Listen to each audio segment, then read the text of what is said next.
Hello, আমার online ক্লাসে তোমাদের সকলকে স্বাগত জানাই।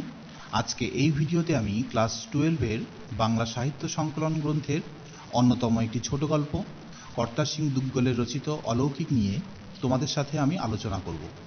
এই মূল আলোচনা শুরু করার আগে তোমাদের একটু মনে করিয়ে দিই, যারা এখনও আমার চ্যানেলটিকে সাবস্ক্রাইব করোনি তারা সাবস্ক্রাইব করে রাখো এবং ভিডিওটি ভালো লাগলে পরে একটু লাইক করো।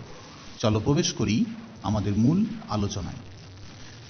অলৌকিক গল্পটি রচনা করেছেন কর্তা সিং দুগ্গল। কর্তা সিং দুগ্গল আধুনিক ভারতীয় বাংলা সাহিত্যের অন্যতম একজন শ্রেষ্ঠ লেখক। তিনি 1917 সালে রাওয়ালপিন্ডিতে জন্মগ্রহণ করেন। রাওয়ালপিন্ডি বর্তমানে পাকিস্তানের অন্তর্গত, সেখানে তার জন্ম হয়েছিল।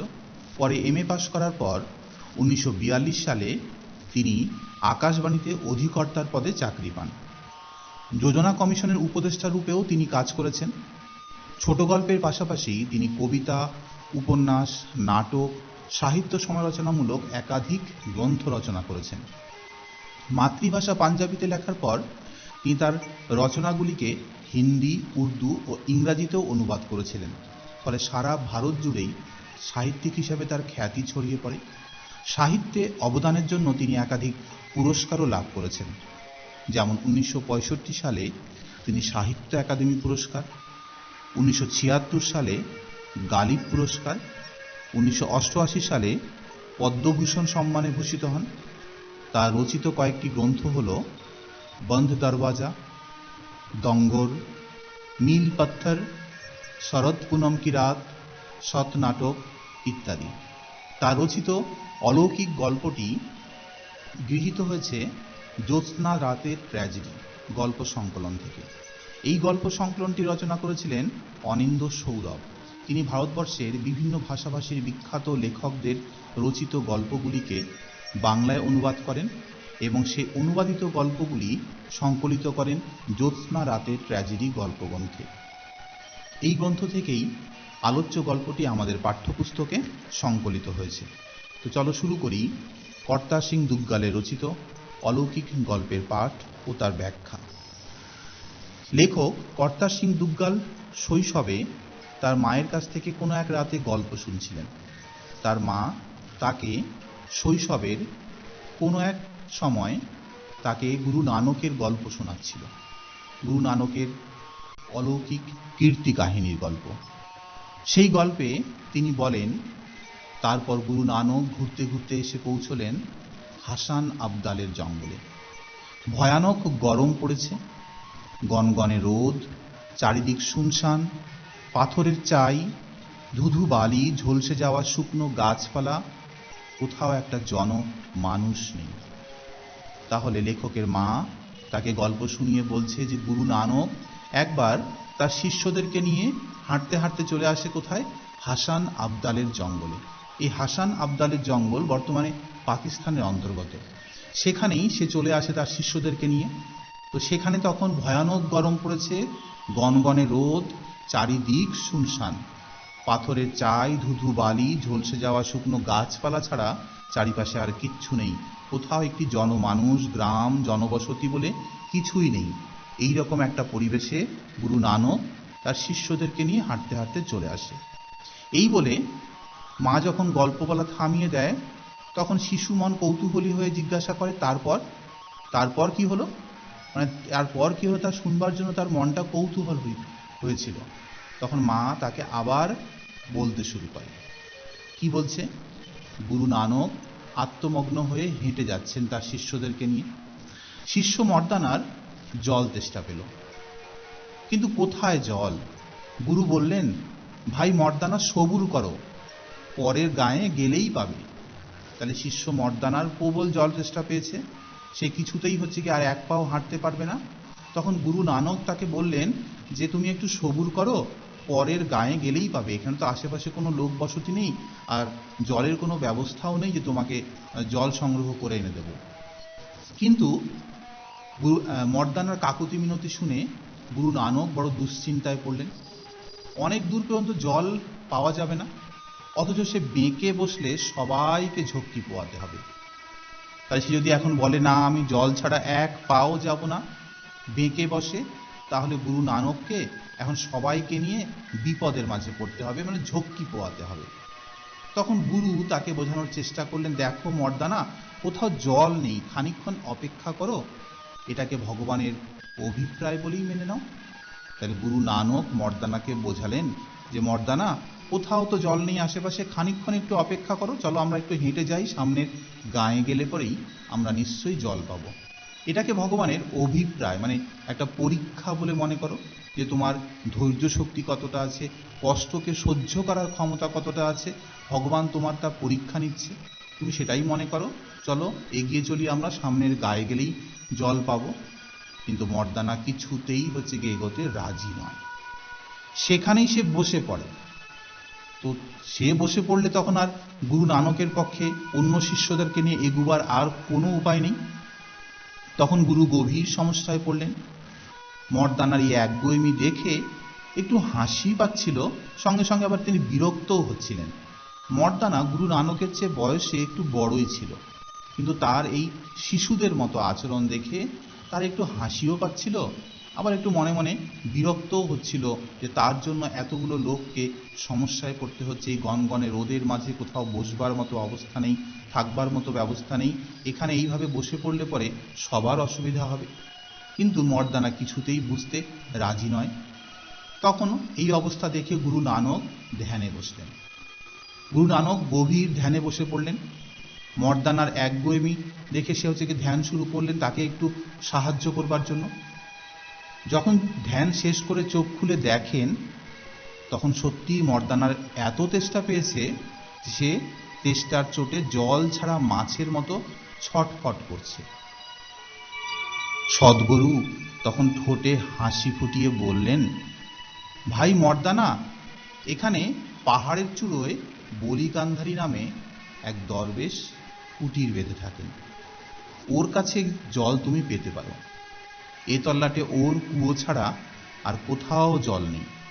তাহলে গুরু নানক ধ্যান করে ধ্যানমগ্ন হয়ে তিনি দেখতে পেলেন যে আশেপাশে মাত্র এক জায়গাতেই জল আছে, তা হলো ওই পাহাড়ের চূড়ায় বলিকান্ধারী বলে এক দরবেশ কুটির বেঁধে বাস করে, একমাত্র তার বাড়িতেই জল আছে, এছাড়া আর কোথাও জলের কোনো ব্যবস্থা নেই। এ কথা বলে মা আবার গল্প বলা থামিয়ে দেয়। যখনই মা গল্প বলা থামিয়ে দেয়, তখন লেখকের মন কৌতূহলী হয়ে ওঠে। তখন তো সে শিশু মন তো স্বাভাবিকভাবে গল্প শুনতে শুনতে একটু থেমে গেলেই তাদের মনটা এত কৌতূহলী হয়ে ওঠে, সে তার তক্ষুনি জিজ্ঞাসা করে যে তারপর কি হলো। তো শিশু লেখকও তার মাকে জিজ্ঞাসা করলো, মা কি হলো এরপর। মর্দানা গুরু নানকের কাছে যখন শুনলেন যে পাহাড়ের ওপরে বলিকান্ধারীর বাড়িতে কুয়ো আছে, সেখানেই জলের ব্যবস্থা আছে, তখনই সে ছুটলো সেদিকে। একে তো তেষ্টায় সে কাতর হয়ে পড়েছে, তার উপর মাথায় গনগনে রোদ, ঘেমে নিয়ে পাহাড়ে উঠছে, হাঁপাতে হাঁপাতে শেষ অবধি অনেক কষ্টে সে উঠতে পারল। বলিকান্ধারীকে সেলাম জানিয়ে সে বলল তার জল চাই। তখন বলিকান্ধারী কুয়োর দিকে ইঙ্গিত করল। সে কুয়োর দিকে এগোলেই হঠাৎ একটা প্রশ্ন জাগলো ওর মনে বলতে বলিকান্ধারীর মনে। কি প্রশ্ন? সে জিজ্ঞাসা করলো, কোত্থেকে আসছো? মর্দানা তখন উত্তরে বলে, আমি পীর নানকের সঙ্গী, ঘুরতে ঘুরতে এদিকে এসে পড়েছি, বড্ড তেষ্টা পেয়েছে, নিচে কোথাও জল নেই। নানকের নাম কানে যেতেই বলিকান্ধারী রেগে তাকে সঙ্গে সঙ্গে সেখান থেকে তাড়িয়ে দিলেন। তখন মর্দানা বাধ্য হয়ে সেখান থেকে নেমে আসলো। সে জল পেল না। নেমে এসে যখন গুরু নানককে সমস্ত ব্যাপারে নালিশ করলো, সমস্ত বৃত্তান্ত শুনে গুরু নানক হাসলেন। হেসে তাকে বললেন, মর্দানা, তুমি আরো একবার যাও, এবার নম্রভাবে বলবে আমি নানক দরবেশের অনুচর। তো তার ভয়ঙ্কর তেষ্টাও পেয়েছে, এদিকে আবার গুরু তাকে আদেশ দিচ্ছে যে যাও, তুমি আরো একবার যাও এবং গিয়ে তুমি আবার জল চাও। তখন সে নিরুপায় হয়ে মর্দানা আবার গেল। দুঃখে বিড়বিড় করতে করতে সে আবার পাহাড় বেয়ে সেই বলিকান্ধারীর বাড়িতে উঠল। কিন্তু বলিকান্ধারী এবারও তাকে বলল, আমি কাফেরের শিষ্যকে এক গন্ডুসও জল দেব না বলে এবার সে তাকে তাড়িয়ে দিল। মর্দানা এবার যখন ফিরল তখন রীতিমতো সে করুণ অবস্থা তার। মানে দুবার এই ক্লান্ত শরীর নিয়ে সে পাহাড়ের ওপরে উঠেছে, আবার নেমেছে এক ফোঁটা জলের জন্য, কিন্তু জল পায়নি। এমনি তো সে ক্লান্ত হয়ে পড়েছে, জলের অভাবে তার গলা ফেটে যাচ্ছে। তো এই অবস্থায় সে দুবার করে উঠেছে, দুবার করে নেমেছে, ফলে রীতিমতো তার এখন করুণ অবস্থা।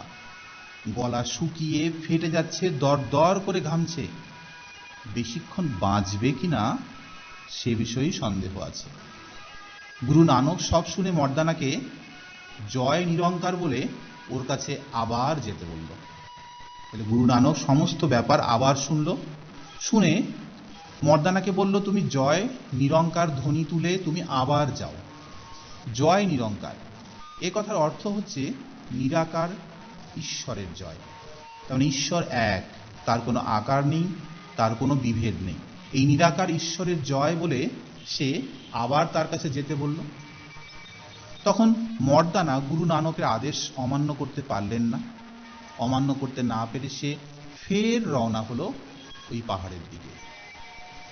যা অবস্থা তার এখন, হয়তোবা পথেই প্রাণটা বেরিয়ে যাবে।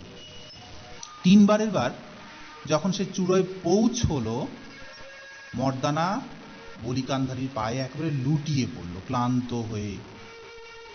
তখন ক্রুদ্ধ ফকির মানে বলিকান্ধারী এবারও হচ্ছে গিয়ে তার কোনো কাকুতি মিনতি গ্রাহ্যই করলো না। মানে মর্দানার কোনো কাকুতি মিনতি শুনলই না। সে অনেক কাকুতি মিনতি করলো যে তাকে এক ফোঁটা জল দিক, তার গলার তেষ্টায় ফেটে যাচ্ছে, সে দরদর করে ঘামছে, তার মৃতপ্রায় মতো অবস্থা। সে অনেক কাকুতি মিনতি করলো বলিকান্ধারীর কাছে, কিন্তু বলিকান্ধারী কিছুতেই তাকে জল দিতে রাজি হলো না। তখন সে বলল, ওই নানক নিজেকে পীর বলে জাহির করে, অথচ চেলার জন্য সামান্য খাবার জলও জোগাড় করতে পারে না। বলিকান্ধারী তাকে এইভাবে গালাগালি করল।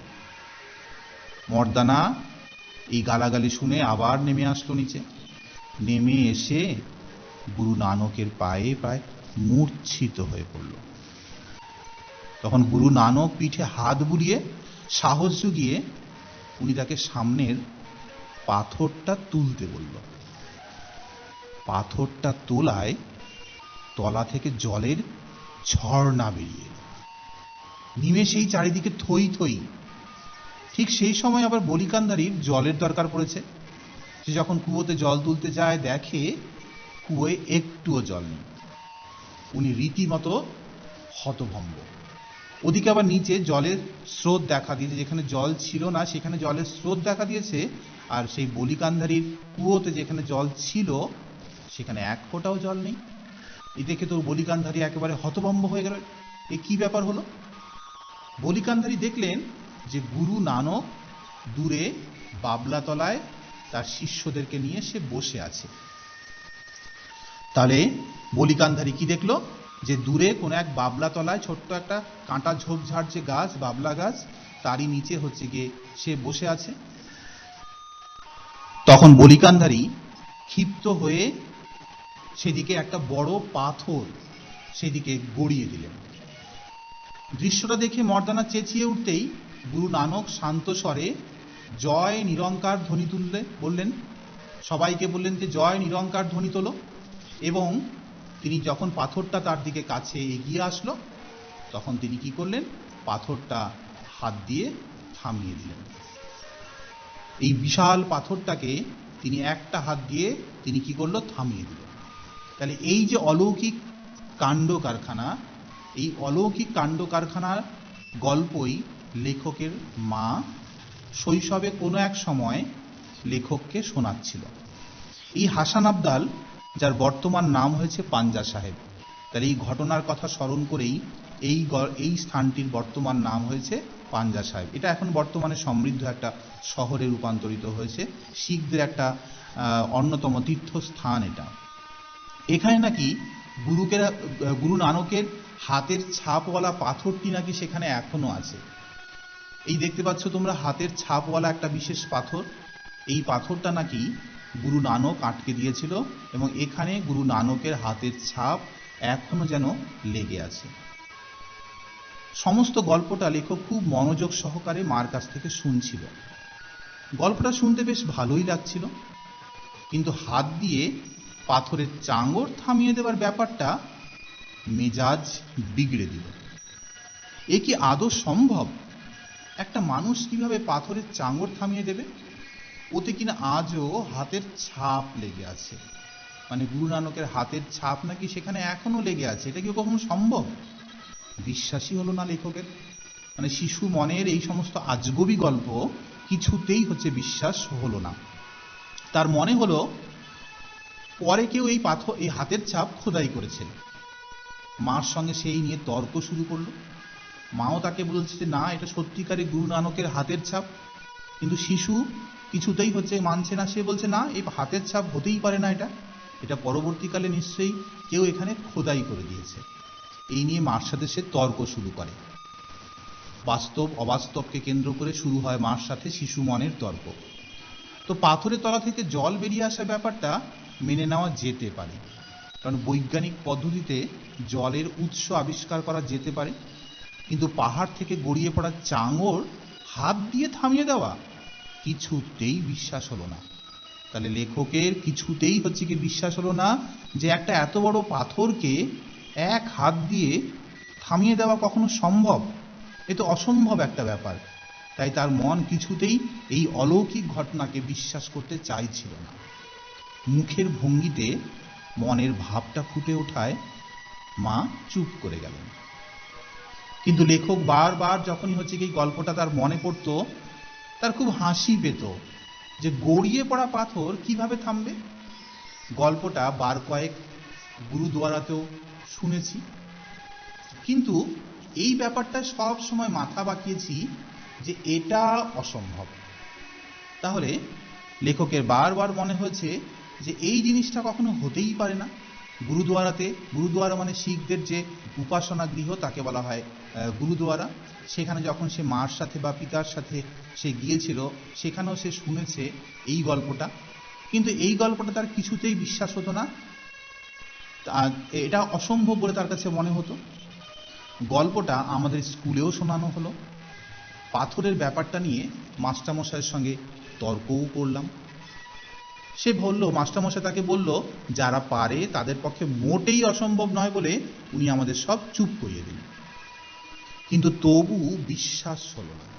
তাহলে লেখকের এই ঘটনাটা সে মার কাছেও শুনেছে, গুরুদুয়ারাতেও শুনেছে, স্কুলে মাস্টারমশাইয়ের কাছেও এই গল্পটা শুনেছে, কিন্তু কিছুতেই তিনি বিশ্বাস করতেন না যে একটা মানুষ কি করে এত বড় একটা পাথরের চাঙড় এক হাত দিয়ে থামাতে পারে।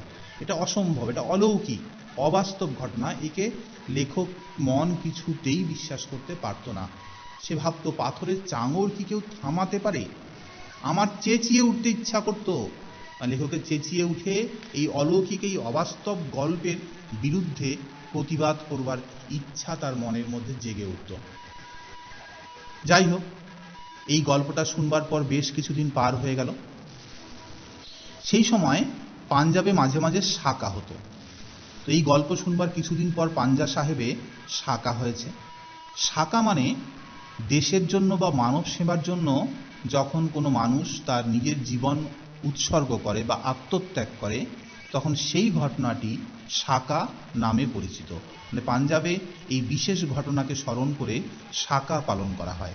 অর্থাৎ সাকা হলো দেশের কাজে বা মানব সেবার কাজে আত্মবলিদানের একটি বিশেষ কর্ম, তাকেই বলা হয় সাকা। তখন মাঝে মাঝে পাঞ্জাবে সাকা হতো, কারণ তখন তো আমাদের দেশ ব্রিটিশদের হাতে পরাধীন ছিল।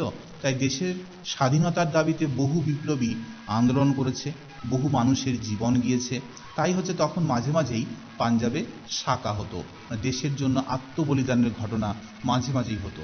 কোথাও সাকা হলেই বুঝতে পারতেন বাড়িতে অরন্ধন পালিত হবে। মানে পাঞ্জাবে কোথাও সাকা হলে পরেই সেখানকার মানুষেরা সেই সাকার কথা স্মরণ করে বাড়িতে অরন্ধন মানে রান্না বন্ধ রাখতো। সেদিন তারা উপোস করতো। সেদিন রাতে তারা মেঝেতে শুতো। মানে সেই দিনের কথা স্মরণ করে তারা রাতে গিয়ে মাটিতে শুতো। তবে সাকা আসলে কি তখন জানতাম না। লেখকের তখন ছোট ছিল, তখন সে বুঝতেই পারতো না যে সাকা কি জিনিস। সাকা হলে পরে মা কাঁদে কেন? সাকা হলে পরে বাড়িতে অরন্ধন কেন পালিত হয়, রাতে মেঝেতে কেন শুতে হয়, এই সমস্ত ব্যাপারটা শিশু মন কিছুতেই বুঝতে পারত না। যাই হোক, আমাদের গা থেকে পাঞ্জা সাহেব তেমন দূরে নয়, তাহলে লেখকদের যেখানে বাড়ি সেখান থেকে পাঞ্জা সাহেব খুব একটা দূরে নয়, মানে মূল শহরটা যার হাসান আবদাল, যার বর্তমান নাম পাঞ্জা সাহেব।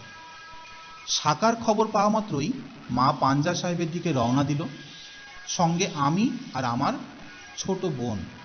তাহলে লেখকের মা যখনই খবর পেয়েছে যে পাঞ্জা সাহেবে সাকা হয়েছে, মানে কোনো একটা বিশেষ ঘটনা হয়েছে, সে দেশের জন্যই হোক বা মানব সেবার জন্যই হোক, সাকা নামক ঘটনাটা হয়েছে, তখন সেই ঘটনাটি দেখবার জন্য তার মা শিশু লেখককে এবং তার বোনকে নিয়ে রওনা দিল সেই পাঞ্জা সাহেবের দিকে।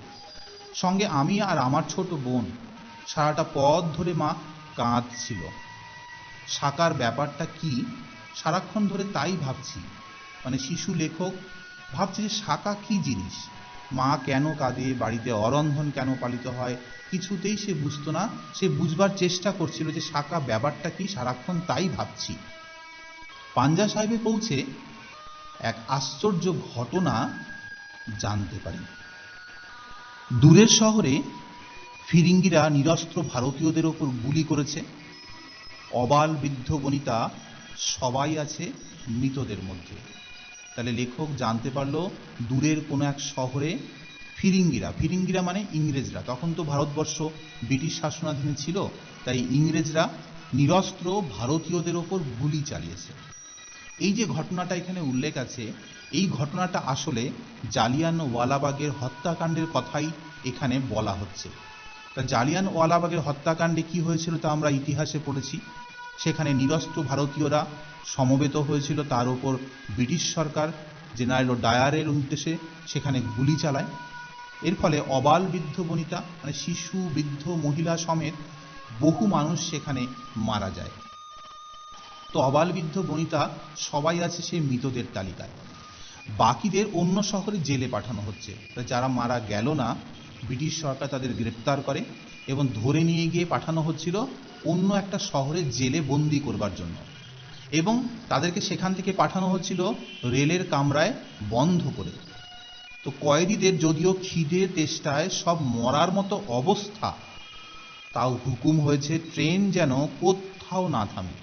তাহলে কয়েদিদেরকে ওই রেলের কামরায় বন্দি করে পাঠানো হচ্ছে, কিন্তু ওদের খাবারের ব্যবস্থা, জলের ব্যবস্থা কিচ্ছু করা হয়নি, তাই তো একদম পশু পাখির মতো ওদেরকে বন্দি করে নিয়ে যাওয়া হচ্ছে। খিদে তেষ্টায় ওদের মরবার মতো অবস্থা, এবং ব্রিটিশ সরকার আবার হুকুম করেছে ট্রেন যেন কোনো স্টেশনে না থামে, এই রকম হুকুম করা হয়েছে। তো পাঞ্জা সাহেবের লোকজন খবরটা পেয়ে সবাই উত্তেজিত হয়ে পড়ে। তারা ট্রেনটাকে থামানোর জন্য ব্যাপক উত্তেজিত হয়ে পড়ে। মানে এই খবরটা তো দেশবাসীর ওপর, মানুষের ওপর একটা অত্যাচারের কাহিনী। এই অত্যাচার প্রতিরোধ করবার জন্য পাঞ্জা সাহেবের মানুষেরা খুব উত্তেজিত হয়ে পড়ে এবং ট্রেনটাকে থামানোর ব্যবস্থা করে। পাঞ্জা সাহেবে গুরু নানক মর্দানার তেষ্টা মিটিয়েছিল। তাহলে এই হচ্ছে পাঞ্জা সাহেব, যেখানে আজ থেকে বহু বছর আগে গুরু নানক মর্দানার জল তেষ্টা মিটিয়েছিল। সেই থেকে এখানে একটা প্রথা হয়ে আসছে যে কোনো মানুষ ক্ষুধার্ত তৃষ্ণার্ত হলে তাকে সেখানকার মানুষরা জল দিয়ে, খাবার দিয়ে তার পরিষেবা করে। কখনো তৃষ্ণার্ত বা ক্ষুধার্ত কোনো মানুষকে সেখান থেকে যেতে দেওয়া হয় না। তাহলে এই শহরের ওপর দিয়ে সেই ক্ষুধার্ত তৃষ্ণার্ত বন্দি মানুষগুলোকে নিয়ে যাওয়া হবে, আর পাঞ্জা সাহেবের লোকেরা তাদের মুখে একটুও জল, একটু খাবার তুলে দিতে পারবে না? এ কি কখনো হয়? তো সেই শহর দিয়ে খিদে তেষ্টায় কাতর কয়েদিদের ট্রেন যাবে, এ হতেই পারে না। ওরা ঠিক করলো ট্রেনটাকে থামানো হবে, যেভাবেই হোক ট্রেনটাকে থামানো হবে। স্টেশন মাস্টারের কাছে তারা আবেদন করলো, টেলিফোন করলো, টেলিগ্রাম করলো, তবু ফিরিঙ্গিদের হুকুম কিছুতেই ট্রেনটাকে থামানো যাবে না। তাহলে প্রথমে তারা আবেদন নিবেদনের মাধ্যমে ব্রিটিশ সরকারের স্বীকৃতি আদায়ের চেষ্টা করছিল অহিংস পথে, কিন্তু কিছুতেই ব্রিটিশ সরকার মানতে রাজি নয়, তারা ট্রেন থামাতে রাজি নয়। এদিকে ট্রেনের মধ্যে স্বাধীনতা সংগ্রামী ও দেশপ্রেমিকরা খিদে কাতর হয়ে পড়েছে। জল, রুটির কোনো ব্যবস্থা নেই। সেখানে ট্রেন থামানোর কোনো ব্যবস্থাও হয়নি, তবু লোকজন ট্রেন থামাতে বদ্ধপরিকর। শহরবাসীরা তাই রুটি, পায়েস, লুচি, ডাল সব যে যার বাড়ি থেকে রান্না করে নিয়ে আসলো এবং স্টেশনের পাশে সব ডাঁই করে রাখলো। ডাঁই করে মানে সব জমা করে রাখলো। যখনই ট্রেন আসবে তখন তাকে থামিয়ে সেই ক্ষুধার্ত তৃষ্ণার্ত মানুষগুলির মুখে কিছু খাদ্য ও কিছু জল তুলে দেওয়ার জন্য সবাই যে যার বাড়ি থেকে যে যার মতো রান্না বান্না করে নিয়ে এসে পৌঁছলো। কিন্তু ট্রেনটি ঝড়ের বেগে স্টেশন পেরিয়ে যাবে, কি করা যায়? তা ট্রেন তো থামবে না, কারণ ব্রিটিশ সরকার হুকুম দিয়েছে ট্রেন থামানো যাবে না। তাহলে এবার কি করা যায়? মায়ের বান্ধবী আমাদের সমস্ত ঘটনাটা শোনালেন যে কেমন করে পাঞ্জা সাহেবের লোকেরা ট্রেন থামিয়েছিল। রেল লাইনে আমার ছেলেপুলের বাবা ও তারপর তার সঙ্গীরা শুয়ে পড়ল। ওদের পেছনে এক একজন করে আমরা বউ ও বাচ্চারা। তা ট্রেন থামানোর জন্য ওরা কি করলো? এখানকার মানুষেরা রেল লাইনের ওপর সবাই শুয়ে পড়ল। লেখকের মায়ের এক বান্ধবী বলল তার স্বামী ট্রেন লাইনের ওপর শুয়ে পড়েছে, তার সঙ্গে তার বন্ধু বান্ধবরা সবাই শুয়ে পড়েছে। তারপর শুধু পুরুষরাই নয়, সঙ্গে সঙ্গে মহিলা এমনকি বাচ্চারা পর্যন্ত ট্রেন থামানোর জন্য সেখানে শুয়ে পড়েছে। তীক্ষ্ণ হুইসেল দিতে ট্রেন এলো। গতি তো আগেই থামিয়েছে, কিন্তু থামলো অনেক দূরে। দেখি ওর বুকের ওপর দিয়ে চাকা, তারপর ওর সঙ্গীদের বুকের ওপর দিয়ে। আমি চোখ বুজলাম, চোখ খুলে দেখি ট্রেনটা একেবারে আমার মাথার কাছে এসে থেমেছে। তাহলে ট্রেনটা চলতে চলতে এসে থেমেছে কোথায়? ঠিক লেখকের মায়ের বান্ধবীর মাথার কাছে। অর্থাৎ তার আগে যারা শুয়েছিল তারা সবাই ট্রেনের তলায় কাটা পড়ল। লেখিকার মায়ের বান্ধবী তাদেরকে শোনাচ্ছে।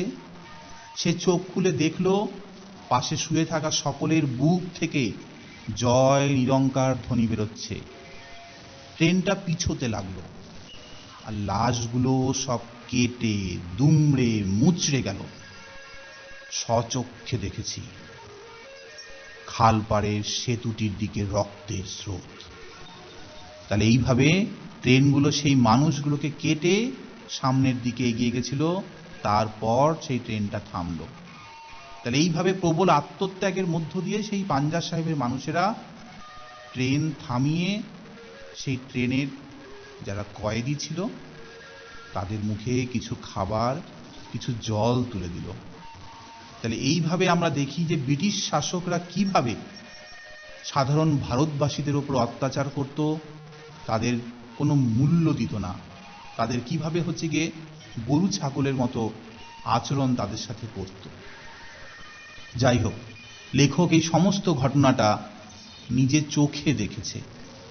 এতদিন সে বুঝতো না সাকা কি জিনিস, কিন্তু আজকে মার সাথে যখন পাঞ্জা সাহেবে আসলো, পাঞ্জা সাহেবের মানুষেরা এইভাবে ট্রেন থামানোর কাহিনী সে শুনল এবং নিজে চোখে সমস্ত ঘটনা দেখল, তখন সে অবাক বিহল হয়ে বসে রইল।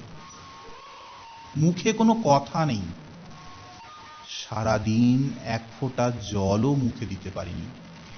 তাহলে সমস্ত কাহিনী শুনে শিশু মন পর্যন্ত এতটা ব্যথিত হয়েছে, দুঃখে তার মন এতটা ভারাক্রান্ত হয়ে পড়েছে যে সে এক ফোঁটা জল পর্যন্ত মুখে দিতে পারেনি। সে বুঝেছিল ব্রিটিশ সরকার কিভাবে ভারতীয়দের উপর অত্যাচার করত। সে বুঝেছিল সাকা কি জিনিস। সাকা হলে মা কেন কাঁদে, সাকা হলে কেন কি সেখানকার মানুষেরা অরন্ধন বা উপোস পালন করে, সাকা হলে কেন তারা রাতে মেঝেতে শয়। সেই মানুষের আত্মত্যাগের কাহিনী সে বুঝতে পেরেছিল এতদিনে। যাই হোক, সমস্ত ঘটনা শুনে যখন লেখক এবং তার মা, তার বোন পাঞ্জা সাহেব থেকে বাড়ির পথে ফিরছে, তখন মা তাকে, তার বোনকে সেই গল্পটা আবার শোনাচ্ছে। কোন গল্পটা?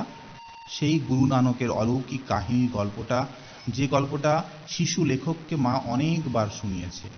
কিন্তু শিশু লেখকের মন তো তাকে কিছুতেই বিশ্বাস করতে চাইতো না। সেই গল্পটাই মা তার ছোট বোনকে আবার শোনাচ্ছে। তার ছোট বোনকে সে বলছে শুনিয়ে গুরু নানক মর্দানার সঙ্গে কিভাবে এই রাস্তায় এসেছিল, তেষ্টা পেলে গুরু নানক কোন পরিস্থিতিতে তাকে বলি কান্ধারীর কাছে পাঠিয়েছিলেন, বলি কান্ধারী কিভাবে তিনবার মর্দানাকে ফিরিয়ে দিয়েছিলেন, গুরু নানক তাকে কখন পাথর তুলতে বলেছিল, কিভাবে মাটি ফুঁড়ে ঝর্ণা বেরিয়ে এসেছিল, এই কাহিনীগুলো সব একটা একটা করে তার মা তার ছোট বোনকে শোনাচ্ছে।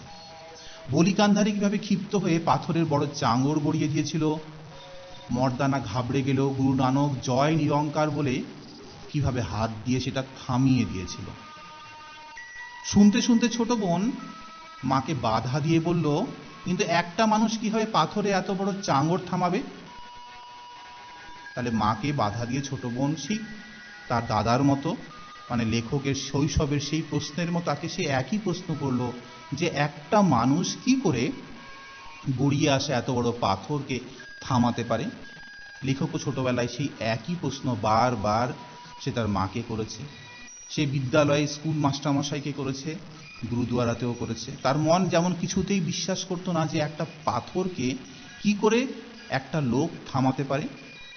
আজকে তার ছোট বোন সেই একই প্রশ্ন তার মাকে করলো যে কিভাবে পাথরের এত বড় একটা চাঙড় থামাবে।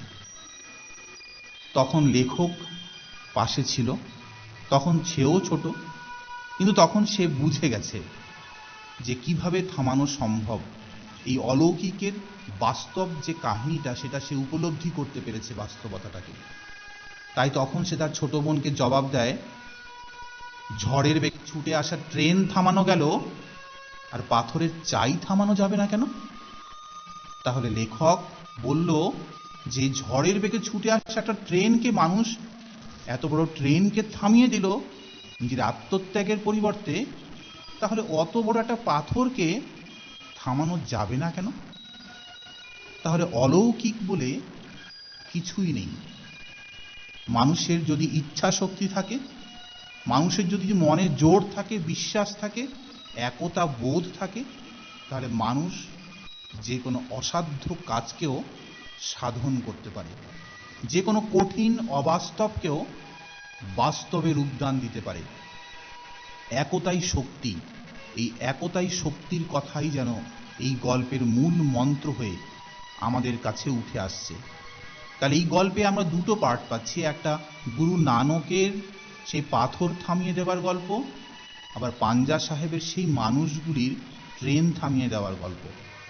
এই দুটি গল্প আপাত দৃষ্টিতে অবাস্তব বলে মনে হলেও এর মধ্যে যেন লেখক কোথাও আমাদেরকে একতার বার্তা, আমাদের সঙ্গবদ্ধতার বার্তা, মনের ইচ্ছা শক্তির বার্তা যেন লেখক আমাদেরকে দিতে চেয়েছেন। তিনি বলতে চেয়েছেন যে মানুষের মনে যদি ইচ্ছা শক্তি থাকে, তা যদি সঙ্গবদ্ধ হয়ে কোনো কিছুর বিরুদ্ধে রুখে দাঁড়ায়, তাহলে যে কোনো অবাস্তব কাজকেও তারা বাস্তবায়িত করতে পারে, অলৌকিককেও লৌকিকে রূপান্তর করতে পারে। তাহলে মানুষের ইচ্ছা শক্তি, একতাই সব থেকে বড় শক্তি। এই গল্পের মাধ্যমে লেখক সেই বার্তাই যেন আমাদের কাছে পৌঁছে দিতে চেয়েছেন। তো লেখকের চোখে জল, কোনো কিছুই পরোয়া না করে জীবন তুচ্ছ করে ট্রেন থামিয়ে যারা খিদে তেষ্টায় কাতর দেশবাসীকে রুটি জল পৌঁছে দিয়েছিল, চোখের জলটা তাদের জন্য। তাহলে এই সমস্ত গল্পে লেখক প্রকৃত সত্যটাকে বুঝতে শেখে। আজকে সে তার মায়ের মতো কেঁদে উঠেছে। তার মা যেমন শাঁকা হলে কেঁদে উঠত, আজকে সেও বুঝেছে শাঁকা হলে মা কেন কাঁদে। আজকে সঙ্গে সে এটাও বুঝেছে যে ঐক্যবদ্ধ হয়ে কাজ করাটাই মানব জাতির সব থেকে বড় শক্তি। আজকে ঐক্যবদ্ধ হয়ে যদি আমাদের মনে প্রবল ইচ্ছা শক্তি নিয়ে আমরা কোনো কিছুর বিরুদ্ধে দাঁড়াই, তাহলে অবশ্যই আমরা অবাস্তবকে সাধন করতে পারব। এই গল্পে এই বার্তাই লেখক আমাদের কাছে দুটি উপকাহিনীর মধ্য দিয়ে পৌঁছে দিয়েছে। এই উপকাহিনী দুটি আপাত অলৌকিক হলেও সেখানে যেন বাস্তবতার মূল মন্ত্র লুকিয়ে রয়েছে।